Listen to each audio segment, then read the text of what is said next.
To Al Jazeera and to BBC, on the 22nd of February, Libyan government has inflicted airstrikes on Benghazi, the biggest city in the country, and on Tripoli. And according to Russia's military, they have not registered any of those airstrikes. According to them, the pictures show that nothing of that sort has been going on the ground. Now, if we also focus on the pictures, on the footage that we've been getting from the country, we may be able to notice that there are absolutely no signs of any destruction inflicted by attacks from air or by Libyan Air Force in those pictures. So at this point, Russia's military is saying that as far as they're concerned, they have not seen any attacks, so they can pretty much make a judgment that those attacks, which the Western media has been reporting on, have not been made. On nous dit Kadhafi a tiré sur les civils. On attend les preuves, on nous dit il y a 6 000 morts, puis c'est 2 000, puis c'est 200, puis etc. Je pense qu'il est impossible dans ce genre de situation. Les gens qui disent qu'ils ont un chiffre précis, c'est pour moi des charlatans. Mais de toute façon, il y a toute une série de satellites qui ont indiqué que ce n'était pas prouvé. Je pense qu'on ne les voit pas à la télévision, ça c'est sûr. Voilà, et on n'a pas ces choses, donc on le répète, on passe en boucle. Il faut se souvenir qu'il y a eu des médias mensonges avant.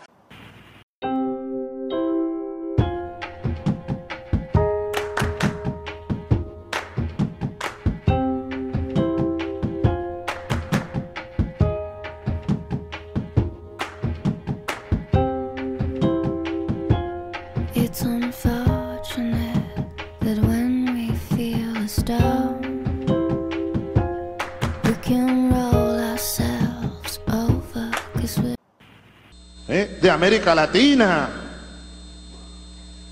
las potencias mundiales, China, Rusia.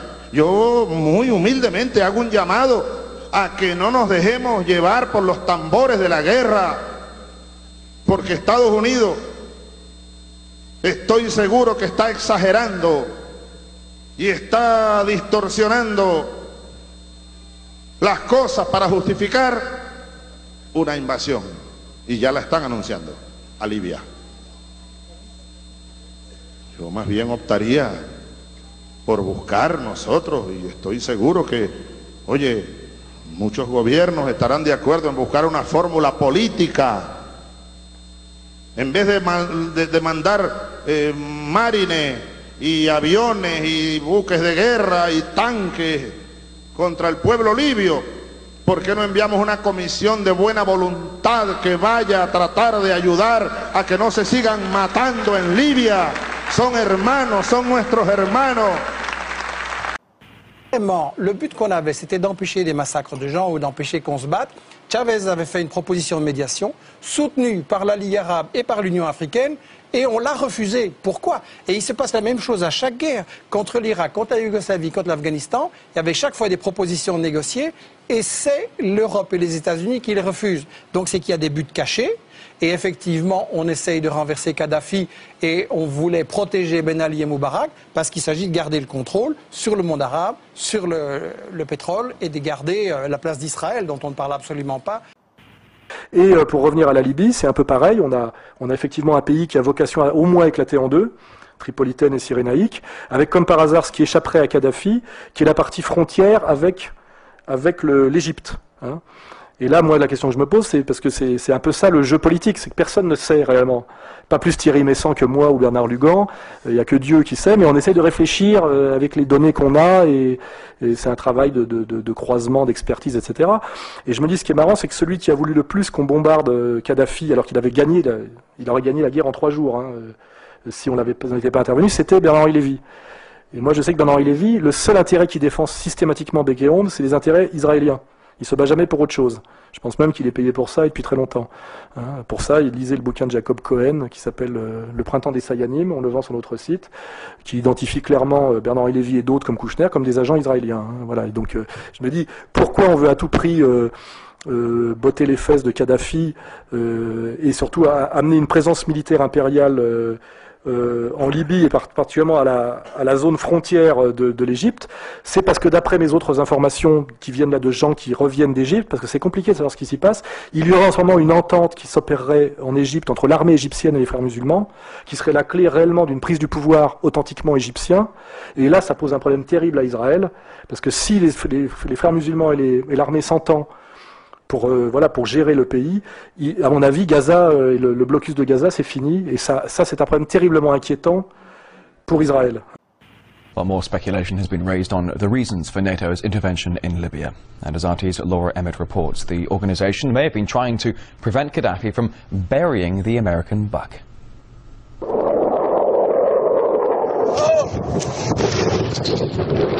According to some, it's about protecting civilians. We must not tolerate this regime using military force against its own people. Others say it's about oil. The only reason they're interested with Libya is about the oil. You'd think we'd be in Iraq if the major export there was broccoli. But some are convinced intervention in Libya is all about currency, specifically Gaddafi's plan to introduce the gold dinar, a single African currency made from gold, a true sharing of the wealth. It's one of these things that you have to plan almost in secret, because as soon as you say you're going to change over from the dollar to something else, you're going to be targeted. There were two conferences on this. One in 96 and another one in the year 2000, organised by Gaddafi. And everybody was interested, and I think most countries in Africa were keen. Gaddafi didn't give up. In the months leading up to the military intervention, he called on African and Muslim nations to join together to create this new currency that would rival the dollar and euro. They would sell oil and other resources around the world only for gold dinars.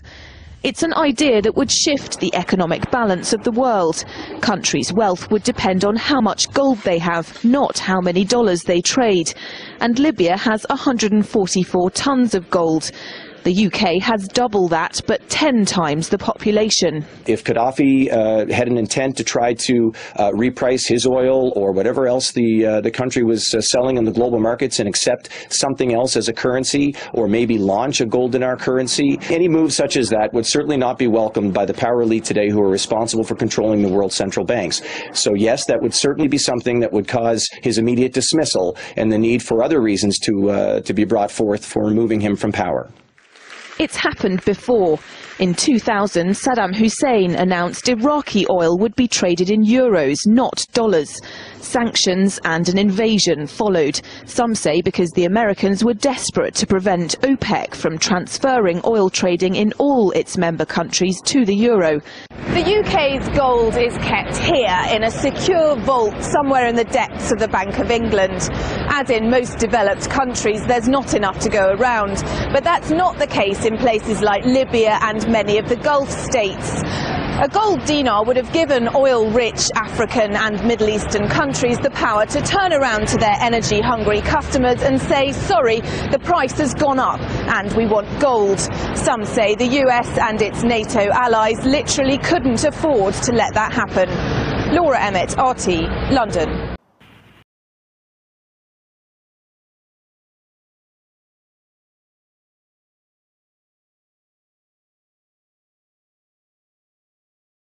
About 10 days after 9/11, I went through the Pentagon and I saw Secretary Rumsfeld and Deputy Secretary Wolfowitz. I went downstairs just to say hello to some of the people on the Joint Staff who used to work for me. And one of the generals called me in. He said, "Sir, you got to come in. You got to come in and talk to me a second." I said, "Well, you're too busy." He said, "No."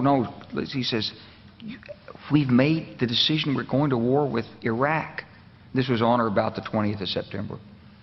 I said, "We're going to war with Iraq. Why?"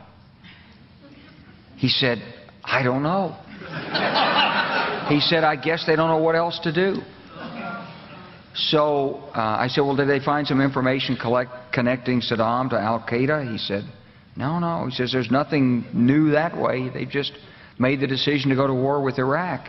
He said, "I guess it's like we don't know what to do about terrorists, but we've got a good military and we can take down governments." And he said, "I guess if the only tool you have is a hammer, every problem has to look like a nail."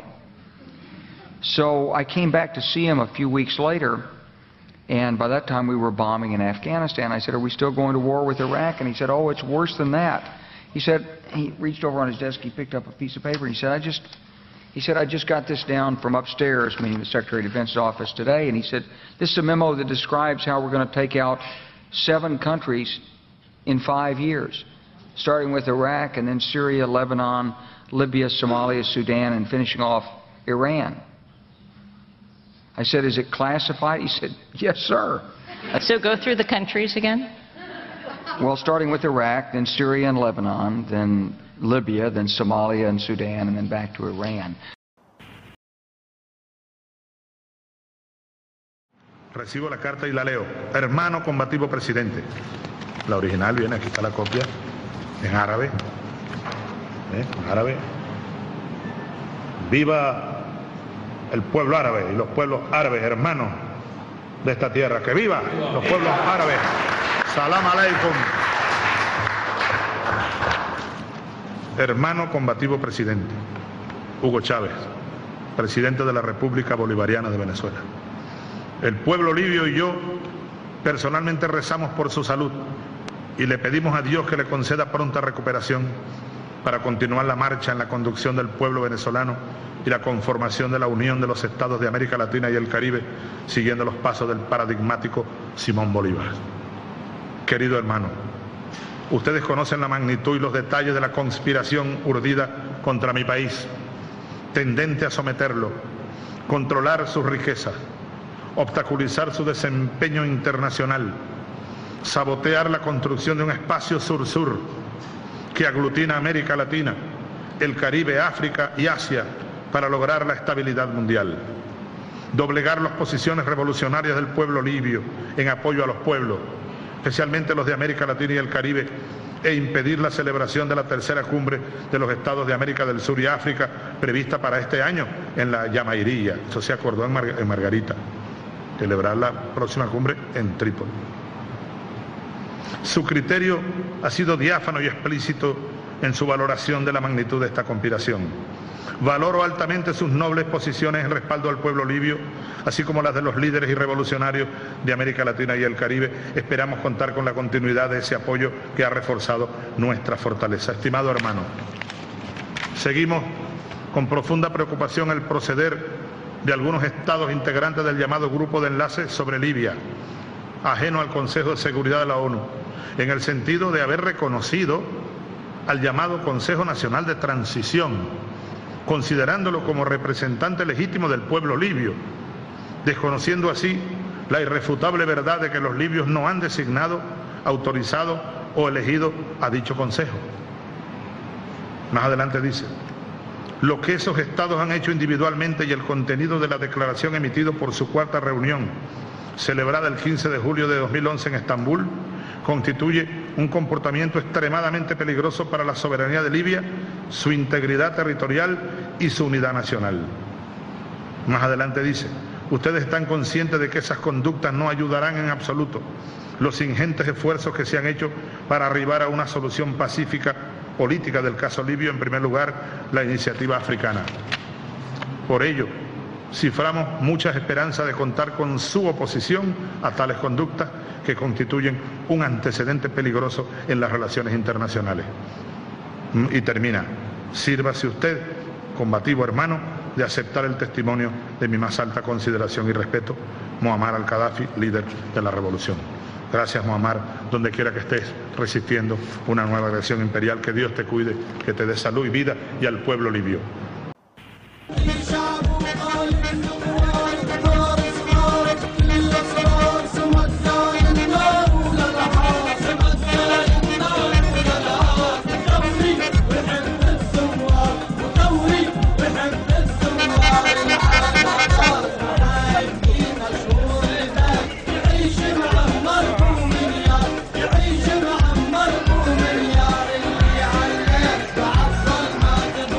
الله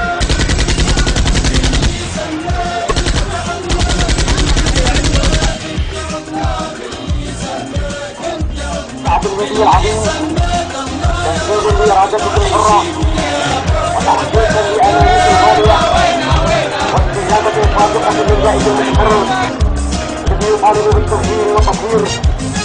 قامت قواتكم المسلحة بإصاحة النظام الرجعي وبغرفة واحدة من جيش البطل تهاوت الأصنام وتحطمت الأوثان، وهكذا منذ الآن تعتبر ليبيا جمهورية حرة ذات سيادة تحت اسم الجمهورية العربية الليبية.